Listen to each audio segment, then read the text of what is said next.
posible adentro de un set, tratando de contar una historia de la mejor forma, haciendo equipo. Creo que al final de cuentas esa es la labor que uno tiene o que uno hace, hacer equipo y contar una historia de la mejor forma.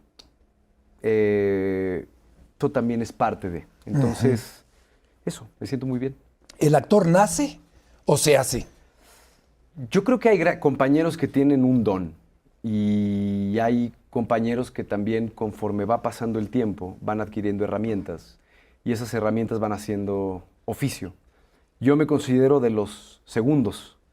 Yo no quería dedicarme a la actuación, yo ni siquiera pensaba que me iba a dedicar a la actuación, ni al entretenimiento, ni a dar conciertos, a nada de eso. Yo lo que quería estudiar era aviación y poco a poco empecé a tomar unos cursos y unos talleres de teatro de manera... Conforme ha pasado el tiempo te das cuenta que también es una responsabilidad. Y he ahí lo que tú decides y cómo utilizas tú esa plataforma. Conforme ha pasado el tiempo, yo he decidido utilizar esa plataforma para tratar de hacer otro tipo de cosas. Cosas que vayan más afines a lo que yo quiero, a las cosas que a mí me gustan. Pero cuando yo regresaba a mi casa en chinga, mis padres me aterrizaban y me decían, mira, de la puerta para acá, tú para asimilar, yo quisiera llamarlo mejor la atención de la gente, porque es algo muy bueno, es algo muy positivo y conforme ha pasado el tiempo me doy cuenta que es una retroalimentación muy buena, porque eso significa que tu trabajo lo estás haciendo bien. Pero cuando no hay alguien que te dice algo que nunca lo voy a olvidar, me dijo, mira, Alfonso, hay una clave para poder abrir todas las puertas que quieras, sin importar cuál sea la profesión.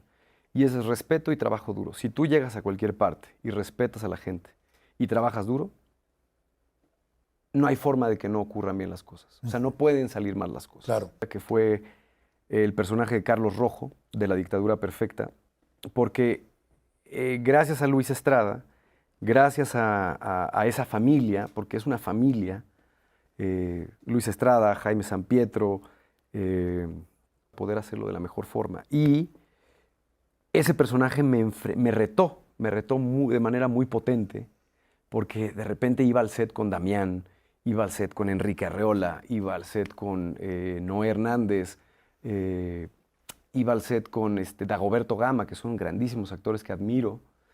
Y cuando yo los veía, yo decía, no, pues sí, me falta... Milagros, que es la parentela de... Diría la abuela, que esa es una frase no de la abuela, tan lejos de Dios y tan cerca de los Estados Unidos.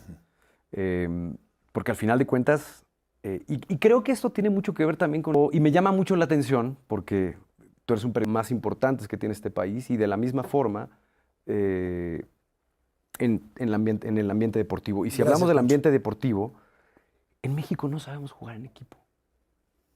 Esta metáfora de los cangrejos que van subiendo y que de repente te bajan, eso pasa. ¿Es otro fez? O cuando un mexicano se encuentra en el extranjero, o cuando hay alcohol de por medio. Yo viví en Guadalajara muchos años y yo vivía justo atrás del Club Atlas, entonces yo iba y jugué en las inferiores, pero muy, muy inferiores del Atlas de chamaco. Entonces le tengo mucho cariño también a ese equipo. Por otro lado, le tengo mucho cariño a los Pumas, perdón. En una historia. Creo que ese es el principal cometido. Si de repente en esa historia, cuando se apagan más bien cuando se prenden las luces y cuando uno sale de la sala de cine y otra película empieza a ocurrir adentro, creo que ahí hay un plus. De intelectualizar tanto las cosas es cuando las cosas se vuelven mejores y más complejas. Aunque tiene una consecuencia secundaria. De salir, comerte el mundo. Pero al final de ser un entretenimiento, ¿no? La gente va y se deja llevar por la historia y por la música y por la fotografía y por las actuaciones, pero no deja de ser entretenimiento. En la que el yerno de Porfirio Díaz, Ignacio de la Torre y Mier, que era, desde mi perspectiva, el príncipe de México, el que estaba destinado a ser el próximo presidente de México, tenía fiestas clandestinas con personajes importantes tanto de la política como empresarios muy importantes de la época. El presidente de la República le dan una lista y se da cuenta de que en esa lista estaba su yerno. Siendo un país extremadamente machista y cuando salió esta película, se habló mucho acerca de lo que significa México, de lo abierto que es México, y yo discrepo de la apertura que tiene México. Lamentables, crímenes de odio. Sí. Eso, creo que difícilmente las cosas han cambiado. Siempre hay maneras y formas de poderlo perfeccionar, y siempre hay forma de escarbar más. Y hay trabajos donde digo, creo que lo encontré, y de repente lo veo y lo revisito, y 5 años después dije, lo pude haber hecho así. Pude haberlo explotado de esta forma. Entonces, he quedado satisfecho con muchos trabajos. Sí. Y al final de cuentas, pues lo que a veces necesitas es un poco de honestidad, ¿no? Claro, que te digan, claro. ¿sabes qué? Aquí no lo hiciste bien, aquí se puede perfeccionar. Creo que esa retroalimentación es la más valiosa. ¿Hay algún... Más de... ¿Qué será? Ay, cabrón, es que no quiero hacer cuentas porque me espanto. Y él vio todas las obras, de todas las funciones, tanto creo que fue en Chihuahua, luego fuimos a Torreón y fuimos a muchos otros estados.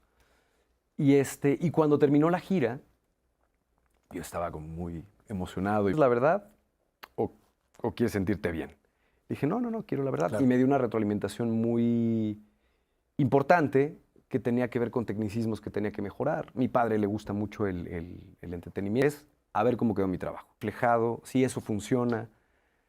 Y ya después, si veo que no salió tan mal las cosas, ya me puedo relajar y puedo verla. Actualizar tanto que me haga sentir algo, que conecte, que yo empatice con el personaje. De manera visceral, de manera emotiva. Y obviamente como yo conozco el organigrama, el mapeo de la construcción de ese personaje, mucho es también entender qué pago mucho más simple, Claro. hace más sencillo. Una retroalimentación muy importante, que esa yo me la voy a quedar para siempre. Y conforme fue pasando el tiempo, yo siempre lo visitaba, y sin importar que fueran proyectos que no fueran de él, yo siempre iba y le tocaba la puerta y le decía, oiga, maestro, fíjese que tengo esta duda de este personaje. ¿Le hablas de usted? Sí. El seguimiento de nuestro quehacer muy profundo, pero al mismo tiempo es un buen compañero, pero al mismo tiempo es una buena persona, pero al mismo tiempo, sea cual sea en el momento que yo esté, siempre puedo recurrir a él y preguntarle. Me dio una retroalimentación y se sentó conmigo y me apoyó. Yo creo que Silvia Pinal. Contaba anécdotas de Pedro cuando era niña. Luego también te puedo decir a Betty Moreno.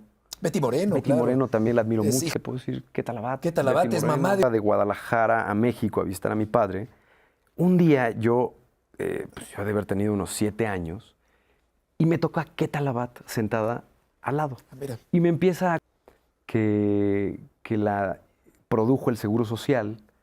Y después yo, cuando tenía 7 años, llegué con mi papá y le dijo, en uno de los mejores. Esa es mi perspectiva. ¿En términos de qué? En términos de producción necesarias. Claro. Entonces yo creo que estamos viviendo uno de los mejores momentos del cine mexicano, Qué bien. desde mi perspectiva. Estrena una película el próximo año de un director argentino que se llama Javier Van de Cúter. Es novela, inspirado en una novela de una escritora argentina que yo admiro mucho, que se llama Camila Sosa Villada. Cuando tengo la posibilidad de ponerme una rodillera Bien apretada. bien apretada, a veces me